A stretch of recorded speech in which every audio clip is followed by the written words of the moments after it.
और साथ ही आपको बता दें, छत्तीसगढ़ में राज्य सेवा परीक्षा की सभी तैयारियां कर ली गई हैं। 26 से 29 जून तक आयोजित की जाएंगी परीक्षा। आयोग द्वारा 3 परीक्षा केंद्र निर्धारित किए गए हैं। नवीन ठाकुर को नोडल अधिकारी नियुक्त किया गया है। केदार पटेल सहायक नोडल अधिकारी और कलेक्टर ने अधिकारियों को निर्देश दिए हैं। परीक्षा का संचालन पारदर्शी तरीके से ही होना चाहिए। परीक्षार्थियों को सभी प्रकार की सुविधा उपलब्ध कराई जाएगी, जिसकी संपूर्ण तैयारियां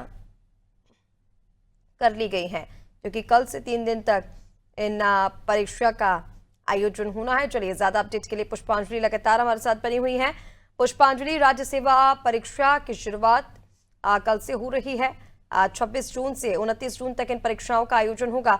ऐसे में क्या तैयारियां परीक्षा केंद्रों पर की गई हैं? पारदर्शिता के निर्देश तो दे दिए गए हैं, लेकिन उस पारदर्शिता के लिए तैयारियां क्या है प्रशासन की?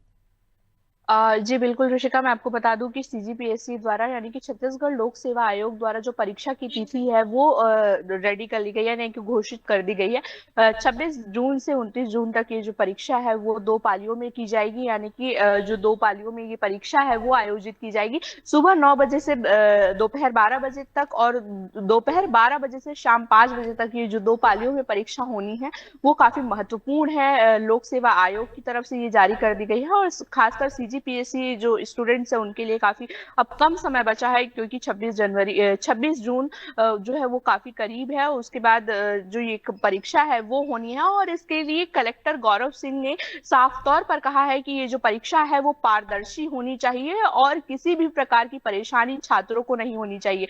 पारदर्शी इसलिए कह रहे हैं क्योंकि लगातार देखा जाता है कि पहले भी छत्तीसगढ़ में सीजीपीएससी का मामला गरमाया हुआ था, जिसके बाद सरकार ने जांच का गठन किया और उसके बाद ये काफी सारे मामले निकलकर सामने आए। उसके बाद सीजीपीएससी का एग्जाम फिर से होने वाला है और उस पे कलेक्टर जो गौरव सिंह है उन्होंने साफ तौर पर कहा है कि इस पर किसी भी तरह से लापरवाही नहीं बरती जानी चाहिए।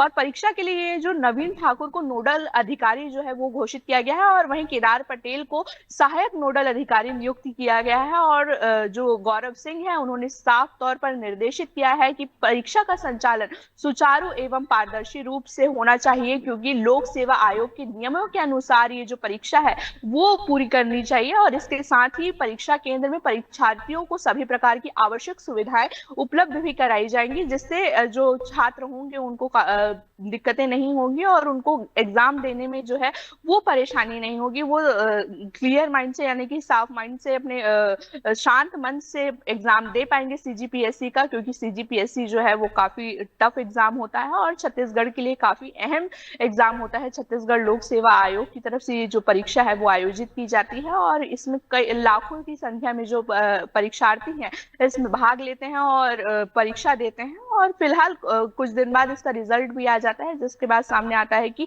कितने स्टूडेंट जो है वो आगे बढ़ेंगे। तो इसका जो परीक्षा है 26 से 29 जून तक ये परीक्षाएं होने वाली हैं, जिसके लिए 3 परीक्षा केंद्र निर्धारित किए गए हैं। और जैसा कि आपने बताया कि तमाम तैयारियां परीक्षा केंद्रों पर कर ली गई है। आप पूरी तरह से इस प्रक्रिया को पारदर्शी बनाने के लिए भी कलेक्टर की ओर से अधिकारियों को निर्देश दिए गए हैं। फिलहाल तमाम जानकारी के लिए बहुत शुक्रिया पुष्पांजलि, आपका बने रहिए। तो आपको बता दें, राज्य सेवा परीक्षा की सभी तैयारियां पूरी हो चुकी है। कल से परीक्षा शुरू हो रही है, 3 दिन तक ये परीक्षा चलेगी। 3 परीक्षा केंद्र निर्धारित किए गए हैं। परीक्षा केंद्रों पर परीक्षार्थियों के लिए तमाम तैयारियां कर ली गई हैं। इसी के साथ नवीन ठाकुर को नोडल अधिकारी नियुक्त किया गया है। साथ ही आपको बता दें, कलेक्टर की ओर से साफ साफ निर्देश दिए गए हैं कि किसी भी तरह की कोई भी लापरवाही यहां पर बर्दाश्त नहीं की जाएगी।